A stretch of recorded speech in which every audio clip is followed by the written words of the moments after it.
जय श्री कृष्ण सभी कृष्ण प्रेमी बंधु को मैं दीपक कुमार आपको कोटि कोटि प्रणाम करता हूँ। देखते देखते साल के 8 महीने गुजर चुके और सितंबर का महीना आ चुका और सौभाग्य 5 सितंबर 2024 अपने घर में अपने परिवार अपने बच्चों के साथ में डिवाइन थर्सडे का इवेंट बनाना और पटना ऑफिस में पूजा संपन्न हो चुकी है। ये परंपरा है, जब तक जीवन है ये परंपरा चलेगी। अब ये परंपरा सिर्फ अपने घर तक ही नहीं है, क्योंकि हर बार मैं मैसेज देता हूँ या फिर जैसे रिसेंटली डिवाइन थर्सडे कम्युनिटी में मैंने एक पोस्ट डाला था कि आपका अंशदान आपके घर से निकल के आना चाहिए और आपकी स्वेच्छा से निकल के आना चाहिए। जो चाहते हैं कि भगवान श्री कृष्ण की divine Thursday foundation, divine Thursday community फले फूले आगे बढ़े, हर युवाओं के भीतर, हर परिवार में एक अभूतपूर्व चेतना हो, भगवान श्री कृष्ण का वहाँ निवास हो, उनके नाम पर जीवन का रहन सहन और हर जीवन का आयाम में उनके उपलब्धि हो। तो कुछ लोग हैं जो डोनेट यूं ही करते हैं या कुछ लोग डोनेट ज़्यादा करने का भी प्रयास करते हैं। मैं उन सारे चीज़ों को डिनाई करता हूं। मैं चाहता हूं आपके घर से आपके छोटे छोटे जो बच्चे हैं वो बच्चे अपने हाथों से छोटा छोटा धन, जैसे आपके लिए 25 पैसा 50 पैसा 1 रुपया 2 रुपया, उनको निकालने के लिए एक कला बताएं। क्योंकि मैं अपने पहले के आर्टिकल में भी अपने निजी संवाद में भी इस बात को कहता हूँ कि जो कॉन्सेप्ट, जो मॉड्यूल जो बच्चों को देना चाहते हैं वो आप उनको बचपन में दे सकते हैं या फिर गर्भ में दे सकते हैं। हाँ, एक प्रश्न भी हमारे पास आया था कि आखिर गर्भ के समय गर्भधारण का नियम क्या है।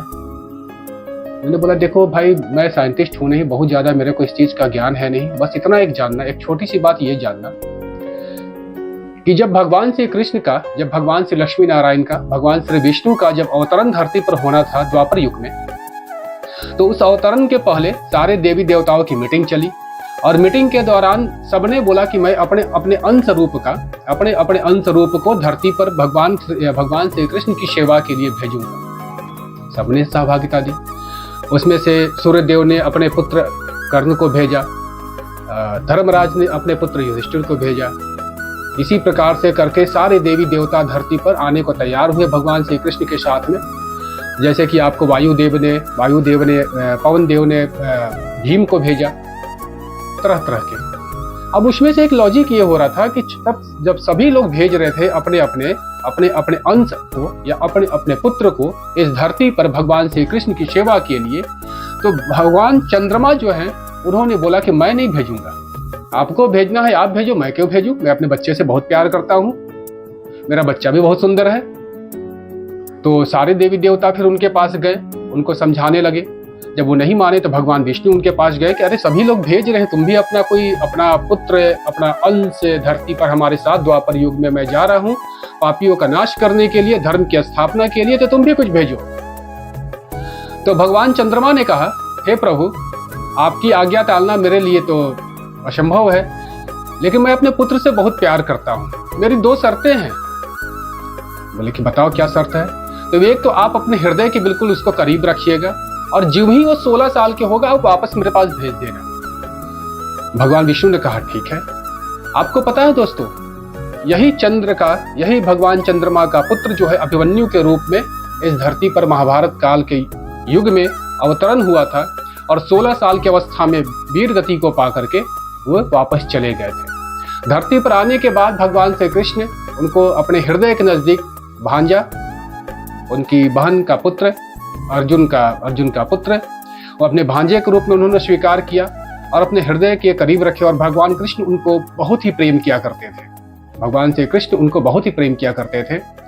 महाभारत के सारे चक्र भगवान श्री कृष्ण ने सारे प्रयास किए महाभारत को रोकने के लिए। पांडवों की तरफ से कौरवों के पास जाकर के 5 गांव तक की मांग भी किया, लेकिन फिर भी वो संभव नहीं हो पाया, कुछ भी नहीं मिल पाया। अब आते हैं महाभारत के युद्ध के समय। महाभारत का युद्ध, अर्जुन युद्ध लड़ते लड़ते अलवर की सीमा तक पहुंच गए, जहां से वापस लौट पाना, अपने शिविर तक लौट पाना मुश्किल था। संध्या में पता चलती है कि कल द्रोणाचार्य ने कुरुक्षेत्र में चक्रव्यूह की रचना की है। सारे पांडव चिंतित, भगवान श्री कृष्ण वहीं बैठे हुए हैं कि भाई इस चक्रव्यूह को तोड़ेगा कौन। कल तो उनका प्लानिंग है कि हमारे युधिष्ठिर जी को बंदी बना लेना है और सारा युद्ध ही कल खत्म हो जाएगा और अर्जुन का आ पाना संभव नहीं है। सोचना, इस बात को ध्यान देना। तभी वहां पर तभी वहां पर भगवान श्री कृष्ण के साथ अभिमन्यु आते हैं और अभिमन्यु इस बात को बोलते हैं कि मामा जी, बड़े भ्राताश्री, बड़े पिताश्री, मैं कल के युद्ध में जाऊंगा और मैं कल का युद्ध उस चक्रव्यूह को तोड़ूंगा। बोले कि पुत्र, आपको कैसे पता? आप इस चक्रव्यूह के बारे में तो जानते हो नहीं है। यहाँ पर तो सिर्फ अर्जुन के अलावा चक्रव्यूह को भेदना, चक्रव्यूह में प्रवेश करना, चक्रव्यूह से बाहर निकलना, अर्जुन के अलावा कोई भी नहीं जानता है। तब अभिमन्यु ने बताया कि बड़े पिताश्री, ऐसा है कि जब मेरे पिताजी मेरी माताजी को चक्रव्यूह भेदना, चक्रव्यूह में घुसना और चक्रव्यूह में निकलने का गुण बता रहे थे, विद्या बता रहे थे, उसमें मेरे माता पिताजी आपस में बैठ के बातें कर रहे थे। उसमें मैं उनके गर्भ में था। तो जब तक माता जी जगी हुई थी तब तक तो मैंने चक्रव्यूह में घुसना सीख चुका था, लेकिन जब वापस निकलने के लिए पिताजी उनको समझा रहे थे, उस समय मेरी माता जी सो गई थी। इस बात को ध्यान रखना। आप अपने बच्चे को, अभिमन्यु ने ये गुण, ये विद्या, ये बुद्धि अपने माँ के गर्भ में सीखा। आज तो विज्ञान भी इस चीज को प्रमाणित करता है। आप गूगल्स का या वर्ल्ड के बड़े से बड़े जो गायकों के ऊपर जो रिसर्च करते हैं, जो बच्चा गर्भ में जाता है उसके ऊपर रिसर्च करते हैं कि बच्चा का ऑब्जर्वेशन पावर गर्भ में ही चालू हो जाता है। माँ के गर्भ में जब होता है तो आसपास के वातावरण, आसपास के माहौल से, माँ के कान के द्वारा, माँ के आंखों के द्वारा, माँ के कंठ के द्वारा जो कुछ भी जाता है, बच्चा उसी चीज को ऑब्जर्व करता है। आप बच्चा को पैदा करने के बाद में, बच्चे को लालन पोषण करने के बाद में आप चाहते हो, उससे एक्सपेक्टेशन करते हो कि मेरा बच्चा जो है बड़ा होकर के आईएएस बने, आईपीएस बने, नेता बने। एक्चुअली में वो बच्चे का एक्सपेक्टेशन आप नहीं पूरा करते हो। वो आपकी दबी हुई जैसे राख के भीतर दबा हुआ आग होता है, आपकी दबी हुई वो आग है जो आप अपने बच्चे से पूरा जबरदस्ती कराना चाहते हो। और जब बच्चे को कुछ देना था आपको, उस समय तो आपने कुछ दिया नहीं। हमारे यहाँ पुरातन काल से ही गर्भ संस्कार नाम की विधि है। जब पिता और एक लड़का, एक लड़की जब विवाह परंपरा में बनते हैं, उनके बाद जब लड़की गर्भ धारण करती है, उस समय गर्भ संस्कार उनको उस समय श्रीमद् भगवद गीता, रामायण का निरंतर पाठ करने को दिया जाता है।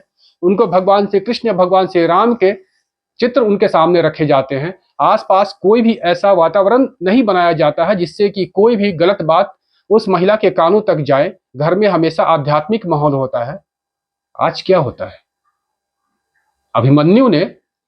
अभिमन्यु जो सबसे बड़ा युद्ध क्षेत्र का सबसे बड़ा विजेता, सबसे सूरवीर योद्धा के नाम से आज तक है, उसने वो कला अपनी माँ के गर्भ में सीखी। आज के बच्चे अपनी माँ के गर्भ में क्या सीख रहे हैं?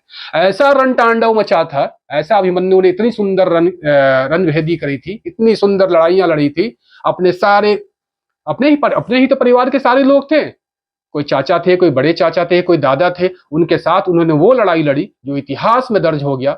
भगवान भी उतर करके, ब्रह्मा विष्णु महेश इंद्र सब कुछ उतर करके, चंद्रदेव उतर के आसमान में उस सुंदर युद्ध को देखने के लिए आए थे। इसीलिए अभिमन्यु युद्ध में जाने के पहले जब सबके चरण स्पर्श कर रहे थे तो सबने उनको जीते रहो का आशीर्वाद दिया। लेकिन भगवान श्री कृष्ण ने बोला, ये वही अभिमन्यु थे जब ये युद्ध कर रहे थे तो तमाम देवी देवता आसमान से उतर के उस सुंदर दृश्य को देखने के लिए मुग्ध हुए जा रहे थे कि क्या वो बालक, 16 साल का बालक क्या युद्ध कर रहा है। आपको पता है, गर्भ में उस युद्ध की कला उसने सीखी थी। और इस बात को याद रखना कि जब अभिमन्यु युद्ध के लिए कुरुक्षेत्र में चक्रव्यूह को तोड़ने के लिए अब सुबह निकलने वाले थे, सारी माताओं ने, सारे पिताओं ने, सारे गुरुजनों ने, सारे बड़े लोगों ने चिरंजीवी जीते रहो का आशीर्वाद दिया। लेकिन सिर्फ एक ही थे भगवान श्री कृष्ण जिन्होंने यह बोला यशस्वी भव, जिन्होंने यह बोला यशस्वी भव पुत्र, तुम्हारा यश पूरे संसार में, कीर्ति तुम्हारी संसार में, जब तक ये मनुष्य हैं, जब तक ये मनुष्य जीवन है, तब तक तुम्हारी कीर्ति और यश का पताका चारों दिशाओं में पूरे संसार में लहराता रहेगा। इस छोटी सी बात पर उधर से द्रौपदी, जिनको कृष्णा बुलाता था, कृष्णा आके बोलते हैं हे केशव, सबने यह बोला कि आप लंबी आयु का आशीर्वाद दिया, आपने यशस्वी होने का क्यों आशीर्वाद दिया, आपने लंबी आयु होने का आशीर्वाद क्यों नहीं दिया? तो भगवान कृष्ण बोलते हैं इस बात को कि योद्धा तो बहुत हुए हैं, लेकिन आज जो मेरा पुत्र, आज जो मेरा भांजा जो युद्ध लड़ेगा, वो पूरे संसार में आज से पहले और आज के बाद भी कोई नहीं लड़ेगा। इस ऐसा युद्ध, ऐसा तांडव, ऐसा सुंदर दृश्य आज होने वाला है कि तमाम देवी देवता भी इसके रण कौशल को देखने के लिए आतुर हो चुके हैं। अभिमन्यु की वीर गति प्राप्त हुई। भगवान चंद्रमा को दिया हुआ वचन भगवान श्री कृष्ण ने निभाया। 16 साल की आयु में उस वीर गति को प्राप्त होकर के अपने पिता अपने चंद्रदेव के पास अभिमन्यु वापस लौट गए और इस धरती पर एक गाथा लिख के चले गए कि सूरता वीरता क्या होती है, और साथ में यह भी संदेश दे गए कि हम जो अपने बच्चों को अपने गर्भ के समय जो कुछ सिखाते हैं या गर्भ के बाद सिखाते हैं, मैंने तो प्राय यह भी देखा है, माता पिता हो जाना, बच्चा पैदा, एक सिंपल सा लॉजिक है, या तो आप पैदा किए गए हो या तो यूं ही हो गए हो।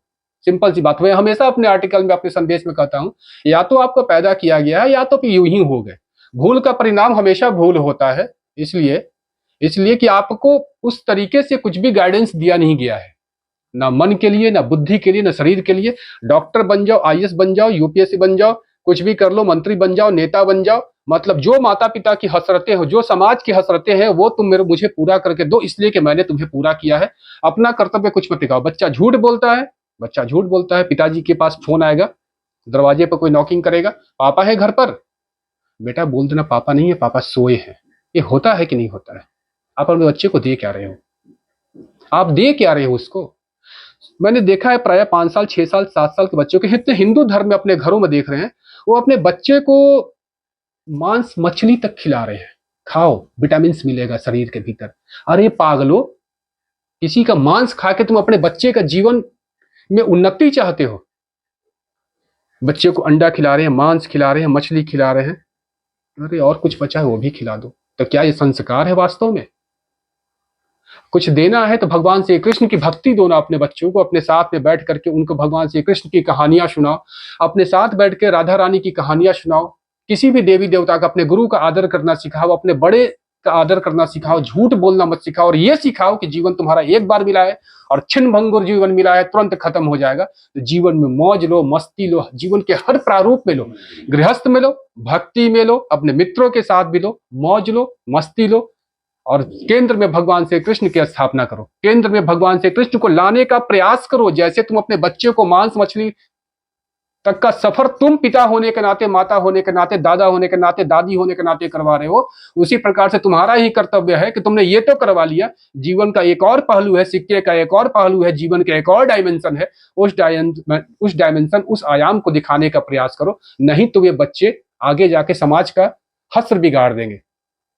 जीवन में वो अपने जीवन के, अपने भौतिक शरीर को समझ नहीं पाएंगे। तो आज के लिए डिवाइन थर्सडे कम्युनिटी के लिए हमारा यही संदेश है कि अपने घर में शुरुआत कीजिए। ये कहानी, ये फिलॉसफी मेरा मत सुना कीजिए। आप उठिए, अपने घर में गुरुवार के दिन उठिए, स्नान कीजिए, पूजा कीजिए, भोग चढ़ाइए, भोग बनाइए और भोग चढ़ाइए। ये मेरा आदेश है।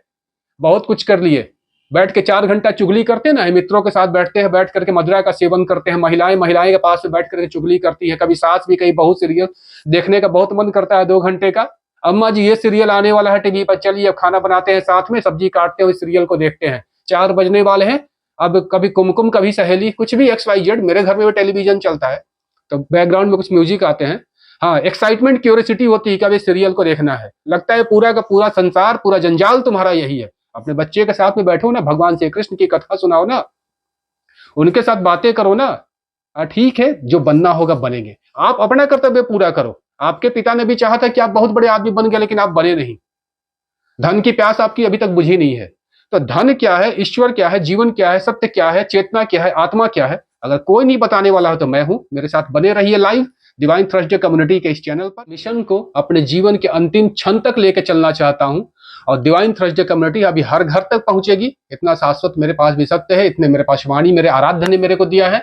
पहुंचेंगे, भगवान श्री कृष्ण के लिए, आराध्य के लिए भोग बनेगा, प्रसाद होगा, कीर्तन होगा, सत्संग होगा, सिमरन होगा। हफ्ते में 1 दिन का ब्रेक होगा आपका। आपके जीवन में ब्रेक नहीं है, ब्रेक होगा। तो आज के लिए पुनः फिर संध्या के 4 बज चुके हैं। अब मेरी आरती का समय हो रहा है, क्योंकि सुबह से घर में लगा हूं और वास्तव में समय मिला नहीं।